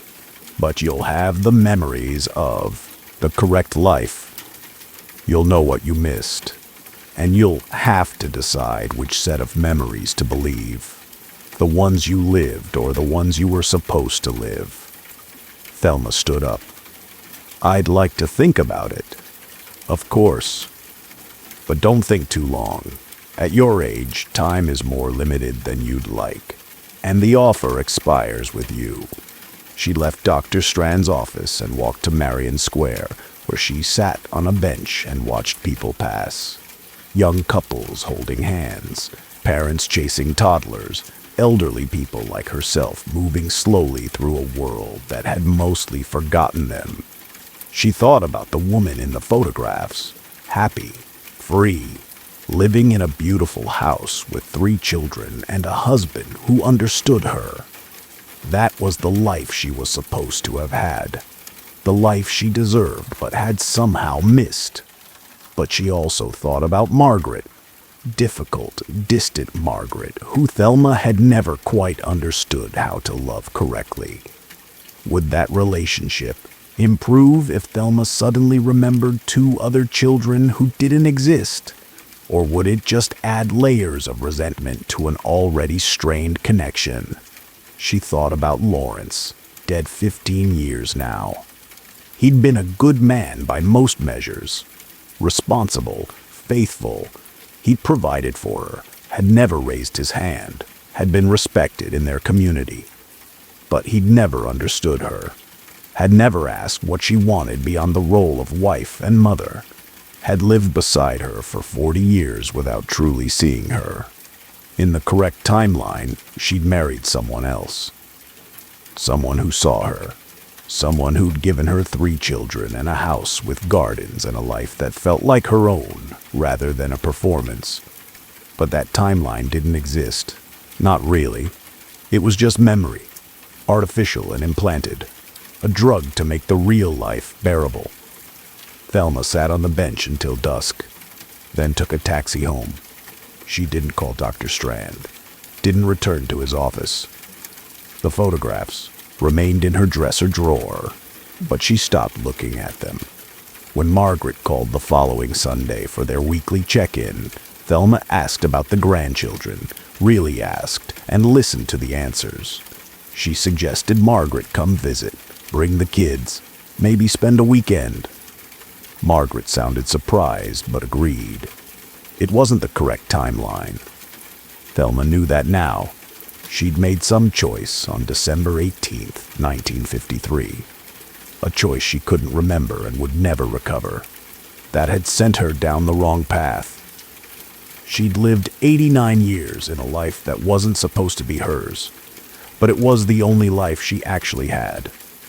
The photographs showed a beautiful illusion, but illusions couldn't hold your hand when you were dying or forgive you when you'd failed. Real life was messier, sadder, more limited than the life she was supposed to have lived. But real life was real, and that had to count for something. The photographs stopped arriving after that. Thelma assumed Dr. Strand had moved on to other people living wrong timelines, other sources of the energy he harvested from dissatisfaction and regret. She hoped those people made better choices than she had. hoped they were strong enough to resist the temptation of perfect memory. Because perfect memory was just another kind of prison, just another way to avoid living in the present by dwelling in a past that never actually was. Thelma Lockhart died 3 years later, at age 92, in her home in Charleston. Her daughter Margaret was with her, holding her hand, telling her it was okay to let go. And in those final moments, Thelma didn't think about the correct timeline or the life she'd missed. She thought about Margaret, difficult, distant, beloved Margaret, and felt grateful that this wrong life had given her at least one real thing. One real person who would remember her not as the woman in the photographs, young and happy, and frozen in perfect moments, but as the actual person she'd been. Flawed and limited, and living in the wrong timeline, but real. And real, Thelma had finally learned, was better than perfect. Story 7. Felix Brennan was 41 years old when he stopped being able to read. The ability didn't leave gradually. There was no slow decline of comprehension or growing difficulty with complex texts. It simply vanished overnight, as if someone had reached into his brain and deleted the specific neural pathways that translated symbols into meaning. He discovered it on a Monday morning while reading the newspaper at breakfast. One moment, he was processing an article about municipal water policy. The next, the letters had become abstract shapes, beautiful but meaningless. He recognized them as letters, could have recited the alphabet if asked, but they no longer assembled themselves into words. Felix was a literary translator, specializing in contemporary French fiction. His entire career, his entire adult identity, was predicated on the ability to read not just one language, but two, to move between them with the precision of someone transcoding reality itself. And now, staring at his newspaper, he understood that career was over. He told himself it was temporary, stress, fatigue. He'd been working on a particularly difficult novel, something experimental with nested narratives and linguistic games that didn't translate easily into English. Maybe his brain was simply exhausted, had gone on strike, would resume normal function once he rested. But the rest of that week confirmed the permanence of his condition. Books became decorative objects. Street signs were abstract art. The novel manuscript on his computer, half finished due to his publisher in 6 weeks, might as well have been written in code. He saw doctors, neurologists ran tests, MRIs, EEGs, cognitive assessments. They found nothing wrong. No lesions, no trauma, no signs of stroke or degradation. His brain looked perfectly healthy. The doctors spoke carefully about psychosomatic conditions, about conversion disorder, about the mind's ability to manifest psychological distress as physical symptoms. "You can see the letters?" one neurologist asked. "Yes, I recognize them. I just can't read them." "But you can speak. Understand spoken language?" "Obviously.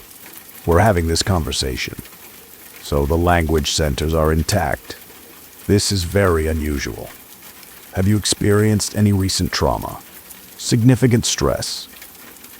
Felix thought about his life. The divorce 3 years ago. The estrangement from his sister after their mother's funeral. The financial pressure of freelance work and a mortgage.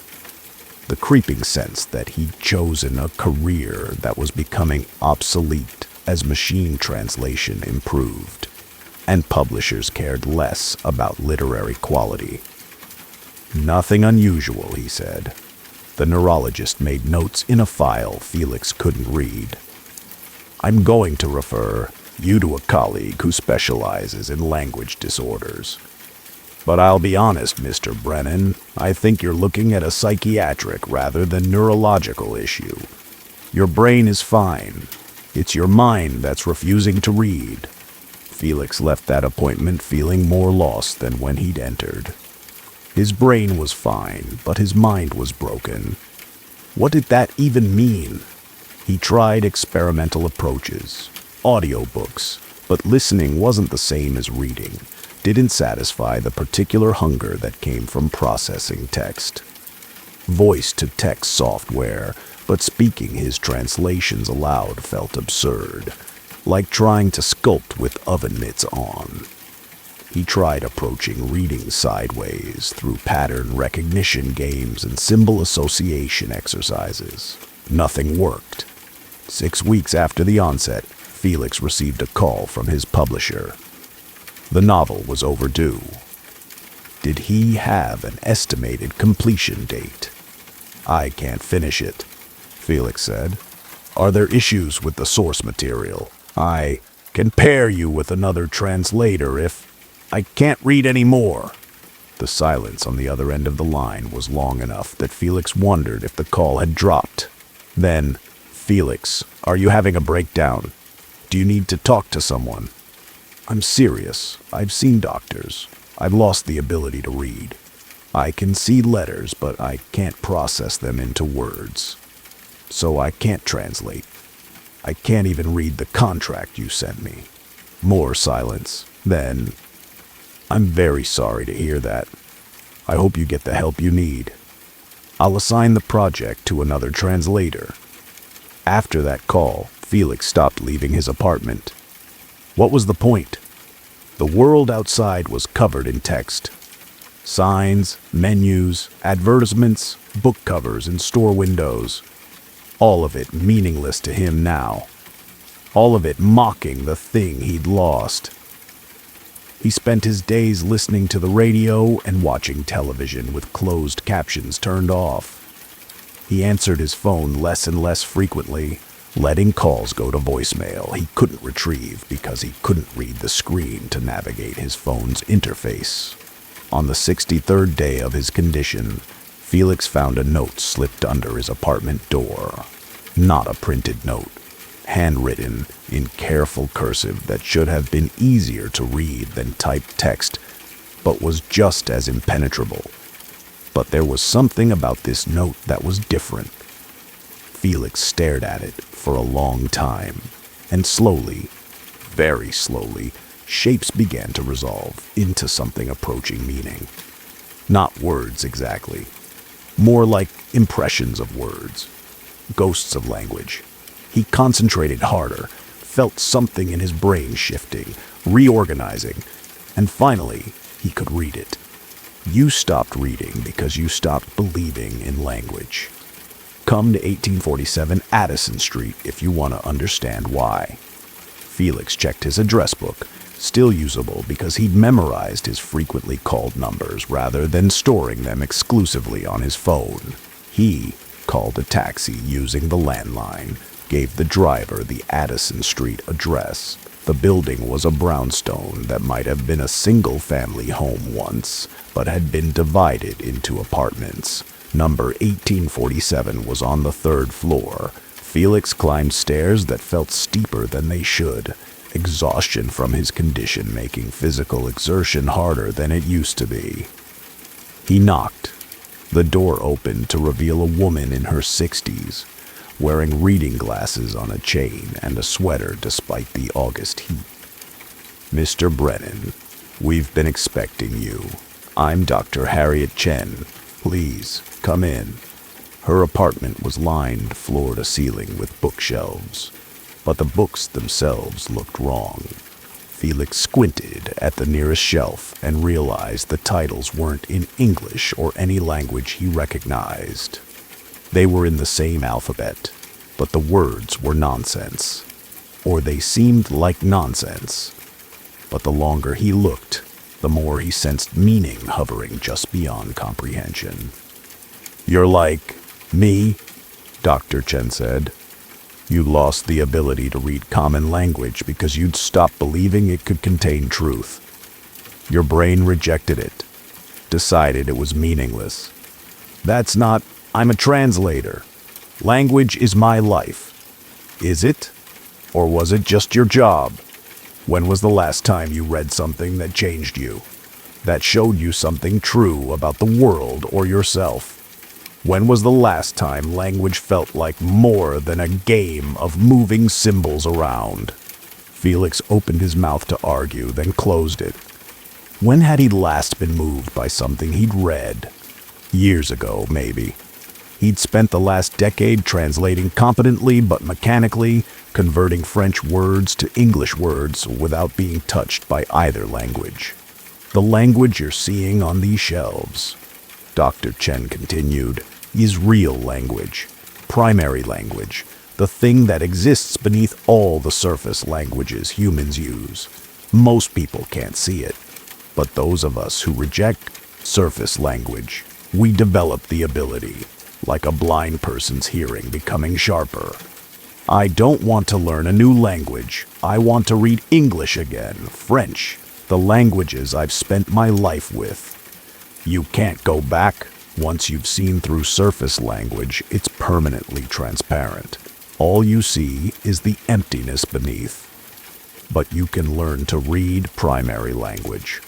And once you do, all of human writing, in any language, will be accessible to you again. Because you'll be reading the truth beneath the words rather than the words themselves. Dr. Chen pulled a book from the shelf, opened it to a random page, held it out to Felix. The text was in that impossible alphabet he'd seen on the shelf. Letters that looked familiar but assembled into words that shouldn't exist. Try reading this, she said. Felix looked at the page. At first, it was meaningless. Then, slowly, something shifted. He wasn't reading the letters. He was reading through them, seeing the concepts they pointed to, rather than the symbols themselves. The book wasn't about anything specific, or it was about everything. It described a moment of understanding, a breaking through, a reorganization of self that happened when old structures crumbled and new ones hadn't yet formed. I can read it, Felix whispered. Of course you can. You've been able to all along. You just had to stop trying to read the way you'd been taught and start reading the way your brain actually wanted to. Over the following months, Dr. Chen taught Felix to navigate primary language. It was harder than learning French had been, required a fundamental rewiring of how he approached text. But gradually, he developed fluency. And Dr. Chen had been right. Once he could read primary language, he could read surface languages again, but differently now. When he looked at English text, he saw both the English words and the primary language beneath them, saw what the author was actually trying to say versus what the words themselves seemed to mean. He returned to translation work, but his approach had changed. He no longer simply converted French words to English equivalents. He read the French text in primary language, understood what it was truly expressing, then found English constructions that expressed the same primary meaning. His translations became better. Publishers noticed. Authors requested him specifically. He developed a reputation for translations that somehow captured something essential that other translators missed. But there was a cost. Reading in primary language was exhausting. Every text, books, street signs, advertisements, hit him with double meaning. Surface and depth simultaneously. And increasingly, the surface language seemed absurd, inadequate, a child's approximation of the real thing. He found himself spending more time with Dr. Chen and the others she'd gathered. People who'd all lost the ability to read surface language and had learned primary language instead.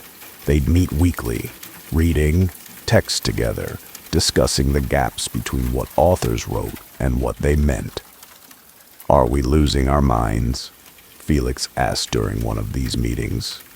Or gaining something no one else has? Does it matter? Dr. Chen replied. You can't go back. None of us can. We read what's actually there now. Surface language is ruined for us.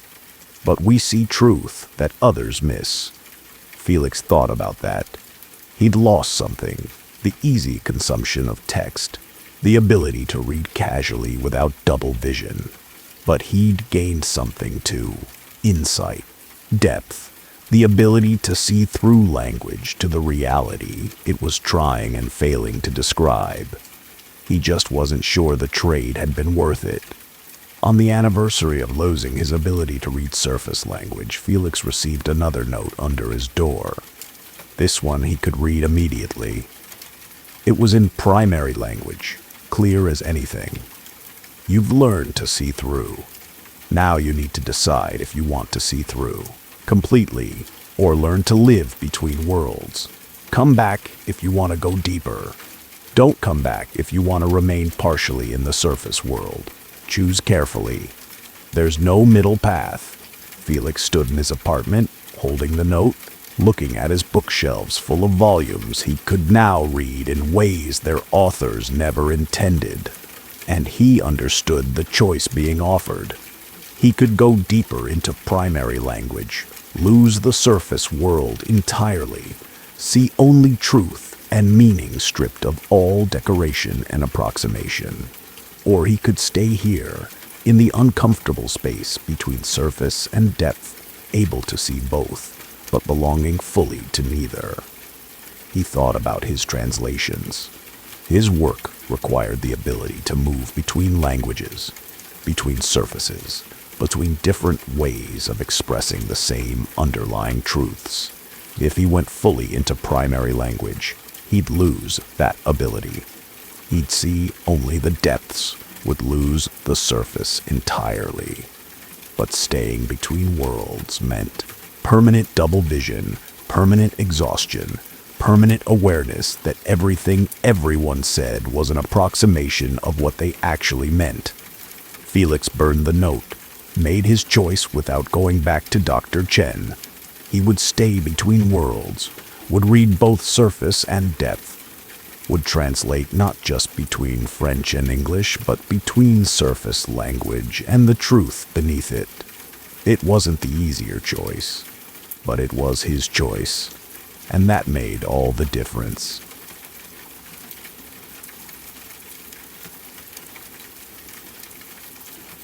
Thank you for spending these hours here in the dark with me. I hope these stories have given you something to turn over in your mind, something that lingers after the telling ends. If you found yourself absorbed, if these tales resonated with something in you, I'd be grateful if you'd consider subscribing, but only if they earned it. Only if you want more. Sleep well if you can. Rest easy if these stories allow it. And remember, sometimes the most terrifying monsters are the choices we make, the things we accept, the ordinary moments when we stop questioning what shouldn't be possible. This has been the Stillness Broadcast.